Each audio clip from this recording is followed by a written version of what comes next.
കണ്ടോ ഇത്ര അധികം ചിക്കൻ എന്തിനാണെന്നല്ലേ. ഇതൊക്കെ പെരുന്നാളിൻ്റെ തലേദിവസം വാപ്പച്ചിക്ക് കിട്ടിയ ഓർഡേഴ്സാണ്. 95 ഓർഡർ കിട്ടിയിട്ടുണ്ടായിരുന്നു പെരുന്നാളിൻ്റെ തലേദിവസം. ചെറിയ പെരുന്നാളിനായിരുന്നെങ്കിൽ 114 ഓർഡേഴ്സ് ഉണ്ടായിരുന്നു. ഇപ്രാവശ്യം നമ്മൾ അങ്ങനെ സ്റ്റാറ്റസ് ഒന്നും ഇട്ടില്ല. എന്നാലും കഴിഞ്ഞ വട്ടത്തെ കസ്റ്റമേഴ്സും എല്ലാവരും വലിയ പെരുന്നാളായപ്പോൾ ഈ വലിയ പെരുന്നാളിന് 95 ഓർഡേഴ്സ് വന്നു. അപ്പം എന്തായാലും അതൊക്കെ ഏറ്റെടുത്ത് ചെയ്യാമെന്ന് വിചാരിച്ചു.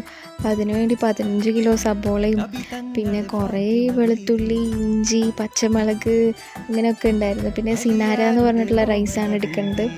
പിന്നെ അതിന് വേണ്ടിയിട്ടുള്ള തക്കാളി പ്രിപ്പറേഷൻസൊക്കെ ആയിരുന്നു. ഞങ്ങളും കൂടെ ഹെൽപ്പ് ചെയ്യും അതൊക്കെ കട്ട് ചെയ്യാനും. പക്ഷേ സബോളയൊക്കെ നല്ല സ്ലൈസായിട്ട് വാപ്പച്ചിയാണ് കട്ട് ചെയ്യൽ. പിന്നെ രാത്രി തന്നെ ഫുൾ ഉറക്കമൊഴിച്ചിട്ടാണ് കാര്യങ്ങളൊക്കെ ചെയ്തത്. മോർണിംഗിൽ 10 മണിയാകുമ്പോഴത്തേക്കും കൊടുക്കണ്ടേ. അപ്പോൾ അത് കാരണം നേരത്തോടെ തന്നെ ചെയ്തു. അപ്പം രാത്രി തന്നെ ചിക്കനൊക്കെ പൊരിച്ചു വെച്ചു. നമ്മൾ വീടിൻ്റെ ബാക്കിലായിട്ടുള്ള സെറ്റപ്പിലാണ് ഇതൊക്കെ, പുറത്തടുപ്പിലാണ് ഇതൊക്കെ ചെയ്യുന്നത്. അപ്പം അങ്ങനെ അതെല്ലാം ചെയ്തു. പിന്നെ സബോളയൊക്കെ ചെറുതായിട്ട് സ്ലൈസ് ചെയ്തതും നമ്മൾ പൊരിച്ചെടുത്തു മേലെ വെതറാൻ വേണ്ടിയിട്ട്. പിന്നെ അതിൻ്റെ ഒപ്പം തന്നെ ഞാനാണ് സിനാരയുടെ റൈസ് പൊട്ടിച്ചത്. അപ്പം അതിൻ്റെ ഉള്ളിൽ നിന്ന് 100 രൂപയുടെ ഒരു കൂപ്പണൊക്കെ കിട്ടി. അത് കണ്ടപ്പോൾ നല്ല സന്തോഷമായി. മോർണിംഗിൽ മുട്ടക്കറിയും പൊറോട്ടയുടെ ഒക്കെ ഓർഡർ ഉണ്ടായിരുന്നു. ഈ ഒരു നാളികേരം കണ്ടപ്പോൾ ഒരു മീനിൻ്റെ പോലെ തോന്നുന്നു ഉമ്മച്ചി പറയുണ്ടായി. പിന്നെ അതിൻ്റെ ഒപ്പം തന്നെ ബീഫ് ഫ്രൈയും കൂടെ ഉണ്ടായിരുന്നു അന്ന് തന്നെ.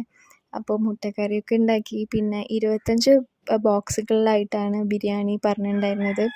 പിന്നെ അതിനുവേണ്ട സലാഡുകളും എല്ലാ സൈഡ് ഐറ്റംസും പൈനാപ്പിളും പിന്നെ അച്ചാറൊക്കെ ഇങ്ങനത്തെ ഫോയിൽ പാക്കിങ്ങിലും പിന്നെ ഇങ്ങനത്തെ ഡബ്ബീസിലൊക്കെ ആക്കി കൊടുത്തു.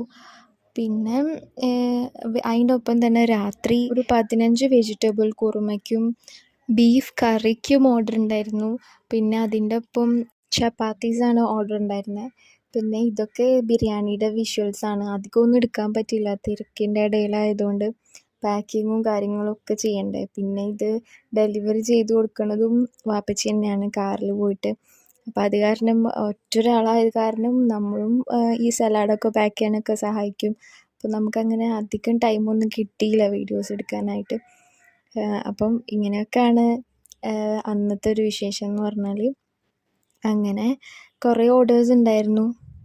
പിന്നെ അതിൻ്റെ ഇടയ്ക്ക് പെരുന്നാൾ നിസ്കാരത്തിന് വാപ്പച്ചി പോയി. അപ്പോൾ അങ്ങനെയൊക്കെ ഉണ്ടായിരുന്നു. അപ്പോൾ ടൈമിങ്ങിന് കൊടുക്കുക എന്നുള്ളതാണല്ലോ മെയിനായിട്ടുള്ള കാര്യം. അപ്പം ഇപ്രാവശ്യം അതൊക്കെ ടൈമിങ്ങിനൊക്കെ കൊടുക്കാനായിട്ട് പറ്റി. അപ്പോൾ നിങ്ങൾക്ക് എന്തായാലും ഇഷ്ടപ്പെടുകയാണെങ്കിൽ ഇനിയും ഇതുപോലത്തെ വീഡിയോസ് വേണമെന്നുണ്ടെങ്കിൽ ഉറപ്പായിട്ടും സബ്സ്ക്രൈബ് ചെയ്തിട്ട് സപ്പോർട്ട് ചെയ്യണേ. അപ്പം എല്ലാവർക്കും നല്ല